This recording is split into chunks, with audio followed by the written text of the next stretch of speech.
Michelle here, and I'm finally getting around to doing something that I've wanted to do for a very long time, and that's to share some common questions we get. Now, being a financial advisor and credit counselor, we get tons of questions, but there are a few that pop up a bit more frequently than others. For example, how can I raise my credit score, fast?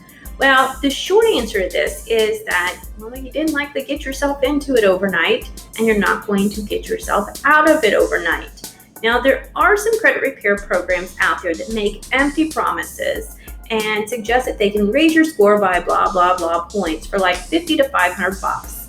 Now, don't you think if it were as easy as throwing down a few Benjamins, then everyone would be doing that, particularly those that are about to buy a house or apply for a loan for a car or even a credit card? It sounds too good to be true. It probably is. So how can you raise your score the legit way? First, it's important to get a better idea of what actually makes up your score. Now, FICO scores are the most widely used credit score. It consists of a 3-digit number ranging from 250 to 900, where 250 completely sucks and 900 is exceptional. Now, it was invented by the Fair Isaacs Company back in the 1950s to help lenders assess the creditworthiness of those requesting credit. It created a streamlined way for lenders to prove their credit lending structure and performance. Now, back in the day, I was in banking. In fact, I actually started my financial career in banking. And when we used to have to analyze loan applications, we would hand calculate so many different factors like debt to income ratio, credit to balance ratio, credit limit to income ratios. There were tons of things.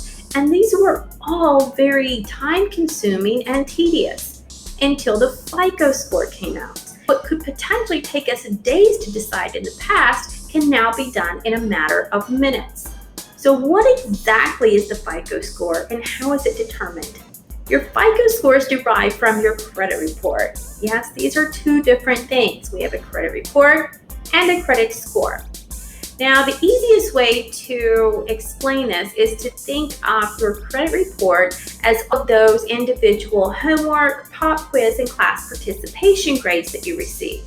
And your credit score is the accumulation of all of those grades. Now, those individual grades are calculated on a weighted average. Now, that means that certain categories claim a higher percentage for that total. 35% of it is based on your payment history, 30% on amounts owed, 15% is on the length of your credit history, 10% makes up new credit, and the remaining 10% is your credit mix, which means whether that loan is an installment loan, unsecured, secured, mortgage, whatever. So this means that paying your bills on time is super important, but it's not the only consideration. So if your score is low, you may want to dig into your credit report and find out why. And not just on one bureau, but all three. There's Equifax, Experian, and TransUnion. And you can get a free report from them each year, each of them, if you head over to annualcreditreport.com. I recommend spacing them out and grabbing one every, 4 months so you can really stay on top of things this way. Now, review the report and see if there are any discrepancies. If there are, you can easily dispute the error online. A few years back, I suggested someone do this, and they actually took my advice and disputed an error on the report, and they were able to raise their credit score 200 points. And it ended up in the long run saving them thousands of dollars because by having that 200 higher point credit score, they got a much better interest rate and were able to refinance their car and save tons of money. Now, another question we get is if by pulling your credit report from annualcreditreport.com, does it count against you? And the answer is not at all, because there are two different types of credit inquiries. There's a soft inquiry and the hard inquiry. Now, the soft inquiry are the inquiries where maybe a creditor is just reviewing your report, not that you're getting actually new credit. You're not applying for new stuff. And a soft inquiry is actually the creditreport.com or annualcreditreport.com. These don't impact your score.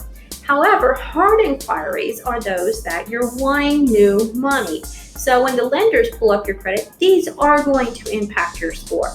And that's why it's important to only apply for credit when you really need it. Now, what happens when you go to like a car dealer or a mortgage company and you fill out an application and they throw it out to all these different lenders and everyone pulls a report?